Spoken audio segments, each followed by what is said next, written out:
All right, good morning. Welcome back here to Trader Minute. Great to have you aboard.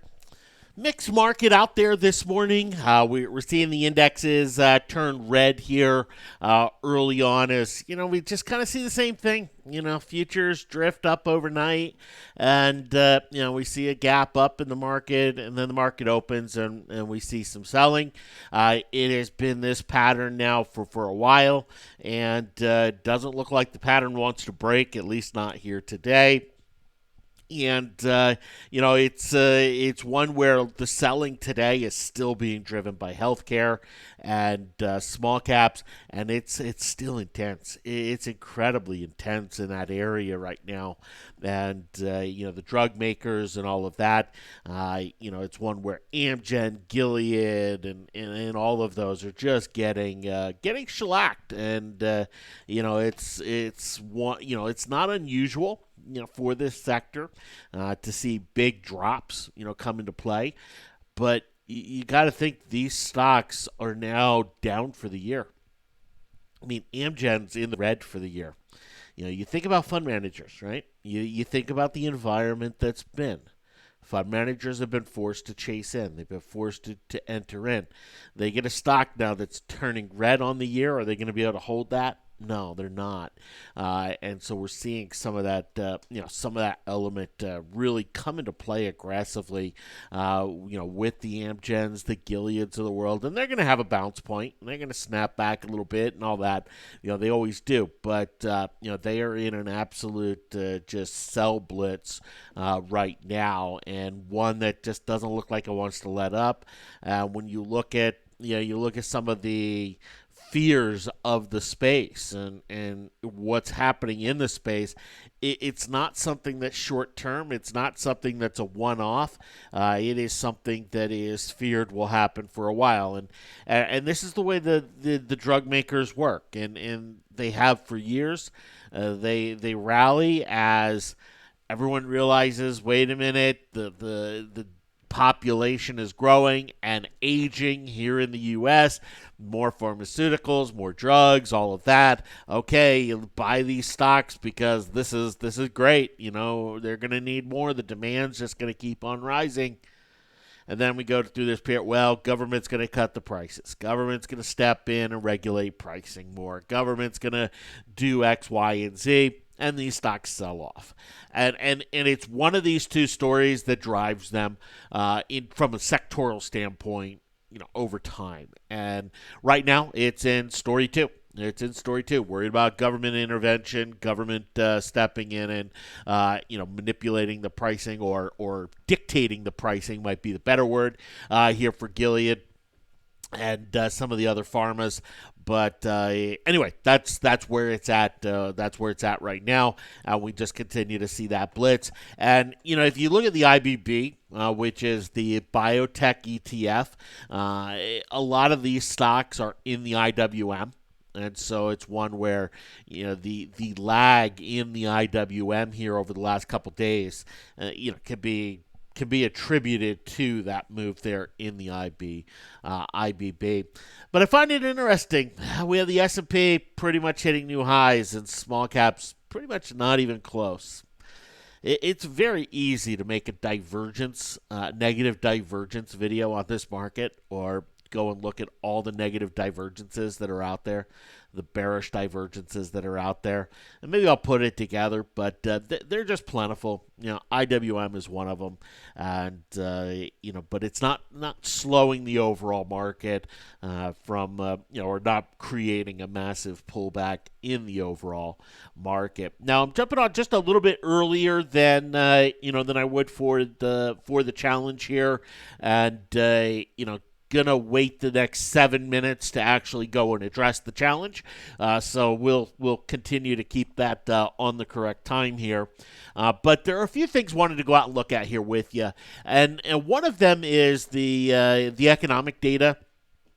This morning we saw jobless claims. What was the headline? Hit a 50-year low. All right, jobless claims hit a 50-year low, and just not a lot. Not a lot of new claims coming in, and what does that mean? Who knows? Nobody knows.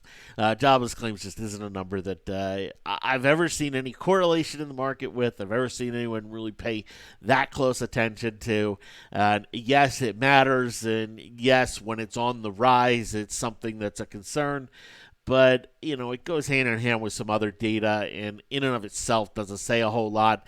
But I think it's just kind of reflective of the fact that we're not seeing mass layoffs, corporate layoffs, going on out there in the market right now. In fact, it's quite the opposite. It's a healthy job market, and we continue to hear that from the Fed. We continue to hear the Fed tell us how good the job market is, because that's kind of the feather in their cap, and that confirms it. Confirms it right there. We also have the U.S. Philly Fed Index or Outlook survey, and this is kind of the regional manufacturing survey for the Philadelphia region. We've seen from Chicago and New York, and we'll see from San Francisco and all of that. In and of themselves, one month doesn't make anything, but you can start seeing some trends. And I think what you take from this number this month is there is no trend. There is no trend going on. The number kind of missed consensus expectations, but the new order element of the number improved. So it's not this isn't something I'd look at as a negative. It's actually something I'd look a little more as a positive for the Bulls than anything for the Bears. Then we got retail sales. And this is a number where good luck finding a correlation between this and the market. But it surged, came in double what was expected, and big move up. Big move up, and driven by auto sales, gasoline sales. Both of those really kind of drove this number. But I think where is it? Econoday kind of. If you scroll through this, it gives you more information. But it says the optimists weren't quite optimistic enough as March retail sales across all major readings came in just above Econoday's high estimates, right? So, but they say still the trend is uneven and not pointing with certainty to acceleration ahead for consumer spending. And, if you take a look at retail sales and what they look like over time, here's the chart. You can see, down and then up and down and then up. And, that we're starting to see the trend start to, trickle on higher.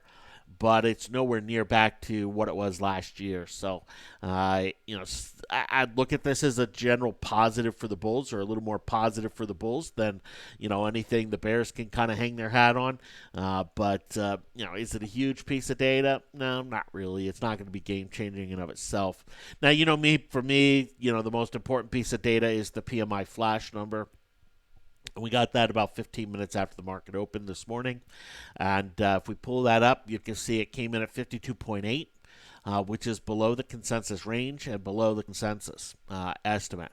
Now, 52.8, anything over 50 still means growth, right? Still means growth, but definitely missed the expectations, and definitely lower than last month. So showing some slowing here in April, which is if you're bearish, this is what you're looking at, and you're going, see, but it's not contracting. Right, and so the Bears still don't have that contraction element that they have with some of the European and Japanese data that they can point to. Now, what's really interesting here, what's more interesting than the headline number, is the fact that the manufacturing level actually beat estimates.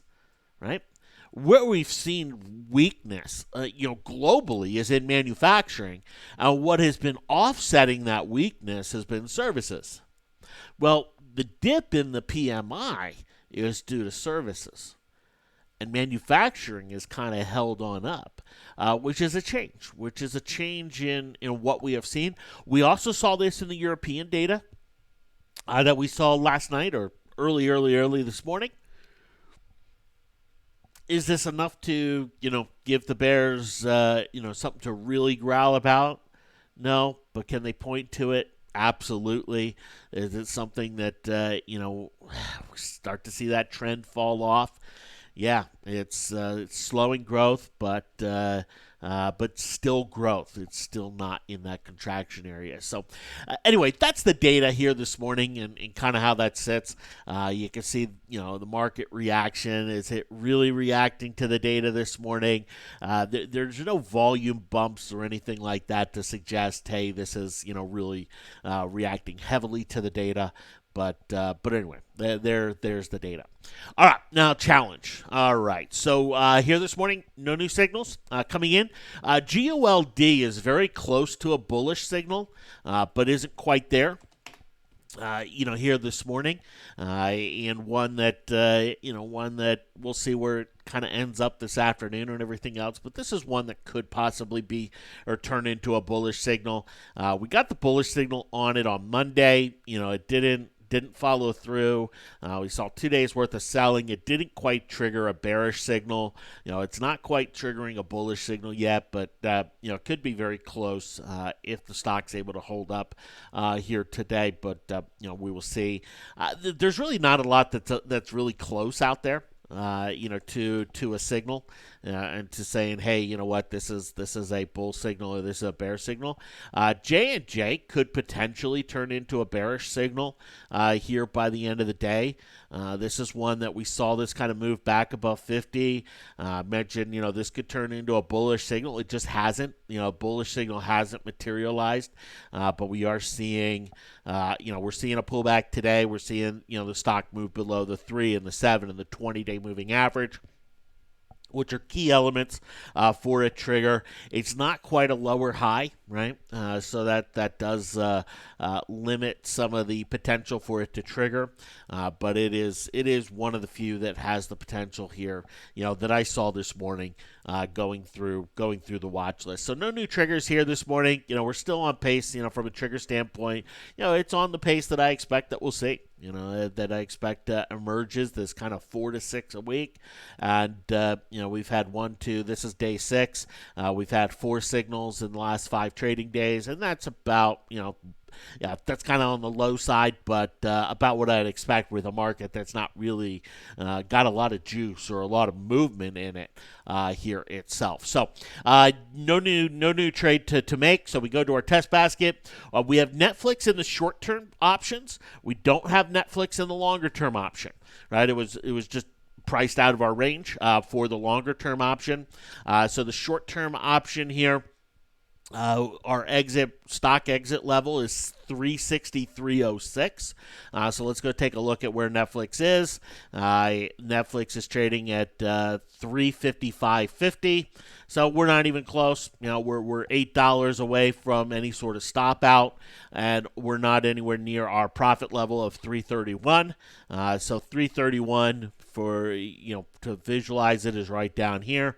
363 is right up here, and we're nowhere close to either of those. So no decision to be made, no adjustments to be made. They'll just continue to run as is. All right. So very simple, very easy. To analyze and to look at here this morning. Now Netflix, I think it's I kind of watched it open up this morning, and it's it's kind of had this little bump up here above the 7 hour, coming off of its highs, but it's in that kind of noise range, where some of the short-term action right here is simply noise. And that's one of the things that this exit strategy with the challenge really does, is it just creates a lack of any sort of decisions to make when a stock is in that noise range. Okay, it has a little gain, it has a little loss, it's in that noisy range. Just doesn't. It just says, hey, nothing. We're not going to react to the small little pieces of noise that come in from an hour-to-hour, day-to-day basis there. Now, if it's got that noise for 3 days, boom, it'll pop us out and go. It needs to pull into that trend or push into that trend within that time period. All right, so that's where the challenge is at, and going to continue to run here with that. Now, I want to go out this morning. We've had some earnings, right? We've had the Alcoas, and we've had Las Vegas Sands last night, and there's a lot to look at here with it all. But I want to go show you one company in particular, and that is Honeywell. That is Honeywell. And maybe I should start by showing you the stock reaction here on Honeywell. And you can see Honeywell here. Stock closed at 163 yesterday. It's trading at 168 here this morning. So big bump up, right, in the stock price. Stock price is seeing some upside here to it today. And rightfully so. Rightfully so. If we look at the earnings per share, beat expectations, right? Big beat. Not just a little beat, but for Honeywell, a pretty sizable beat. We saw similar beats, here last year with Honeywell. If we go and we look at revenue, we can see that it beat expectations. Right now, you see the drop in revenue with Honeywell. Right, this is just because they've sold one of their units. So it's not. This isn't something where we go, oh wow, Honeywell's they just can't make any money. No, this is a little skewed, right, because of the fact that they've sold some of their revenue-producing units. But if you go look at their earnings, their margins are up a little bit. It's a pretty good report. It's a pretty good report. CEO was asked about mergers and acquisitions, and if Honeywell is looking to acquire anybody, because they've sold some assets, right? They have some cash. They have the ability to go out and make some acquisitions. And there's kind of this expectation that Honeywell will go and do that here in the near future. They have plenty of cash, right, to be able to go and to do this. They're in a pretty good financial position. And so there's this kind of question of will they go out and do that? And they were asked in the earnings, if they're looking at anything. And the CEO said, you know what? Yeah, there are some things we're looking at. But, and I'm grabbing the exact phrase here because I don't have it at my fingertips. Bear with me just 1 second. My apologies. I don't want to misquote him.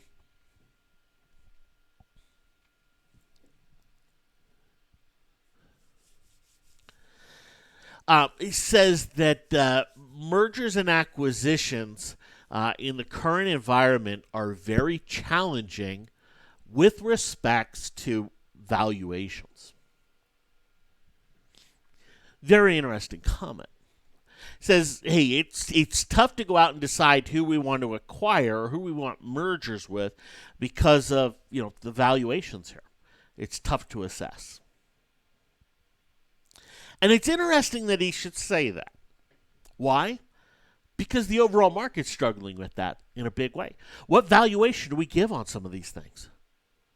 Right? If there's economic decline, things are way overpriced. If there is economic decline in the future, things are seriously overpriced. If there's economic growth in the future, things are still kind of semi-okay and, nowhere near historic high valuations if there's growth. So there's some upside if there's growth. And the market's struggling with that, right? And it has been. And, we see the market, it's moved on up as expectations for growth have shifted, right?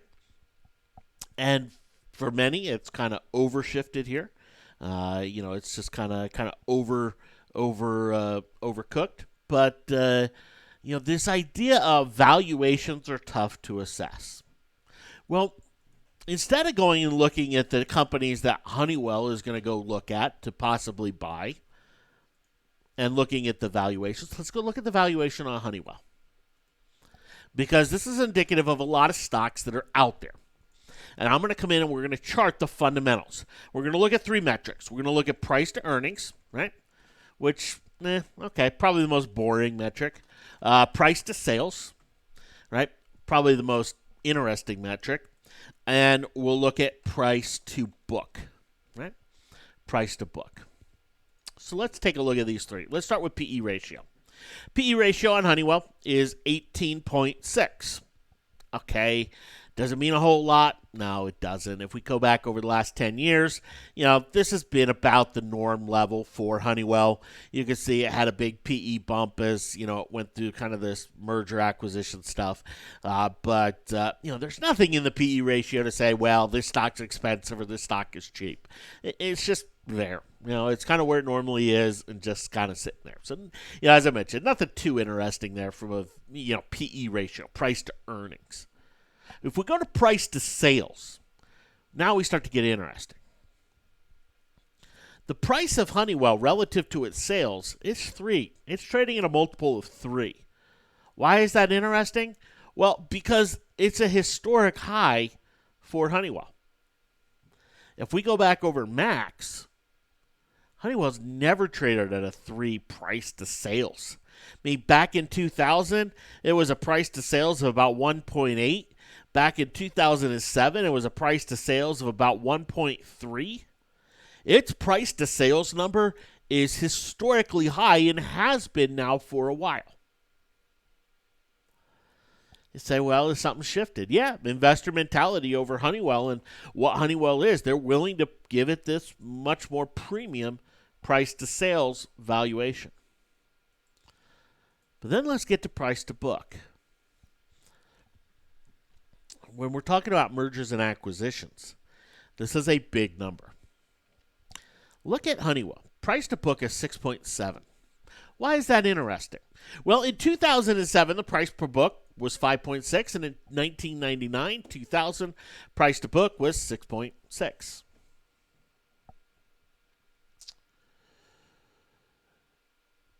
Not only has Honeywell pulled back after the price to book has hit new highs, but we've also seen big bear market declines when that's happened. It hasn't been on the day it hits. It hasn't been on even the month. These are longer-term processes. But we have Honeywell up here in this valuation area that's kind of, historically very, very high. So Honeywell comes out and says, look, it's hard to assess valuations. Well, not only, and they know not only for companies they're looking at, but for Honeywell as well. Right? Because some of the valuations are pretty high. And they're valuations that, if there's strong economic growth, the valuations are justified and the valuations will continue to get richer. But if there's not, this is something where we're on kind of this, we're at some of these historic levels and some of these levels where we've seen these stocks, come on down. And we could do this with Honeywell. We could do this with a lot of other stocks out there and show a very similar thing, especially in the industrial complex. So, is that a bearish thing? I don't think so. I don't think this is something you can point to and say, well, this is just uber bearish and everything has to go down. No. I think this is something you just look at and you go, this is the conundrum that a lot of investors are in. They're going, all right, market just keeps on going up and seems to be kind of immune to bad news and, kind of this Teflon element and, but it's just really overvalued. And even Honeywell, that's a good report on Honeywell today. That's a really good report. But man, look at this valuation. Can I really buy this valuation and justify this valuation? And I think you're going to start to see fund managers getting into periods where they've had to be in, they've had to chase, but they can't justify the valuations anymore for certain stocks, for certain companies. And I think Honeywell is going to be one of those. So great report. I would not be surprised to see Honeywell go up, but I think Honeywell kind of has a similar issue as J&J. Really good report, man, but just tough to justify buying this valuation level here for it. Okay, so anyway, I wanted to show that to you here this morning, and how that's playing out. If you want to go look at a kind of pretty ugly report, go take a look at Alcoa. There's a stock probably heading for the teens, and may get there quickly. But pretty ugly report here for Alcoa. If I show it to you, I'll show it to you here visually. You can see the earnings, missed on earnings. Not only have earnings been falling, but, they've been falling pretty big. But the earnings went negative, right? They lost money. Right, they lost money. We have a company going from a positive earnings period now to a negative earnings period. If we go and we look at the revenues, you can just see how much the revenues have fallen off. And yeah, they're expecting revenue increases over the next little while, but nowhere near back to what they were. And yeah, that's an ugly report, and that's not one that investors can feel excited about and get behind and rally behind here with that. Okay. Alrighty, thanks for hopping on. Any questions, please let me know. I will hop back on here at 2 o'clock Eastern time, maybe just a little bit after 2 o'clock Eastern time. We'll go out and we'll take a look at this part of the challenge, this ATR method, this kind of exit signal method, and we'll roll here with that, and kind of talk about some of the methodology, some of the mentality behind that, and how small changes to this would affect trades, and go look at that closely. We'll do that, and then we'll go and we'll take a look at the signals here this afternoon and go react to them accordingly. Again, thanks for hopping on. Have yourselves a great one, and we'll talk to you later. Take care.